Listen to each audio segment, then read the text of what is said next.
the bustling heart of an African market, where colors danced and voices harmonized, there lived a woman named Amina.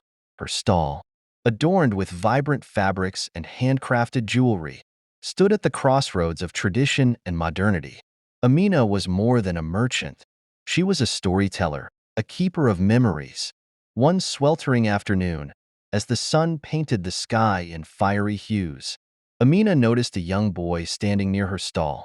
His tear-streaked face told a tale of sorrow, and his eyes held a depth beyond his years. His name was Kwame, and he had wandered into the market seeking solace.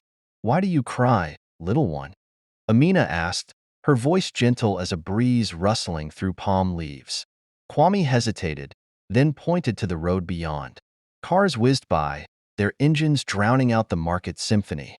In the middle of that chaotic stream, a boy, much like Kwame, stood, his small frame trembling. His tears mirrored Kwame's own. "That's my brother," Kwame whispered. "He's lost, and the cars won't stop." Amina's heart clenched. She knew the dangers of those relentless vehicles, their metal bodies, indifferent to human fragility. She beckoned Kwame to sit beside her, and together they watched the scene unfold. The boy in the road, let's call him Malik, held a crumpled piece of paper. A letter, perhaps. His eyes darted from car to car, pleading for someone to notice him.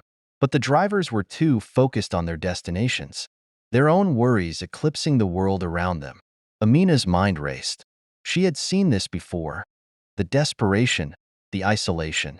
She reached for Kwame's hand. "We must help Malik," she said. "But how?" Kwame wiped his tears. "Maybe we can create a diversion," he suggested. "Something to stop the cars." Amina nodded. She grabbed a handful of colorful scarves from her stall, the very scarves that had traveled across continents, carrying stories of love, loss, and resilience. Together, she and Kwame tied the scarves to a long bamboo pole, creating a makeshift barrier. As the next car approached, Amina stepped onto the road, her scarves fluttering like exotic birds. The driver slammed the brakes, bewildered. Amina gestured toward Malik, who clung to hope like a fragile thread. "Help him," Amina implored. "He's lost." The driver's stern expression softened. He opened the door, and Malik stumbled into safety. Amina's heart swelled. The market's rhythm had shifted, if only for a moment. Word spread. Other vendors joined Amina and Kwame, their stalls forming a protective circle around Malik. They offered him water, food, and kindness. Malik clutched the crumpled letter, and Amina wondered about its contents. Perhaps it held answers, a lifeline to family or a distant dream. Days turned into weeks. Malik stayed in the market, finding solace among the vibrant stalls. Amina became his confidant, listening to his hopes and fears. Kwame, too, found a brother in Malik, a bond forged by shared tears and scarves, billowing in the wind. And so, in the heart of that African market, a new story unfolded, one of compassion, resilience, and the power of community.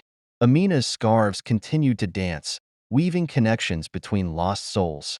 And every time a car slowed down, it wasn't just traffic, it was a pause for humanity. The images inspired this fictional story, and the characters are entirely imagined. May we all be like Amina, creating moments of kindness in the midst of life's chaos.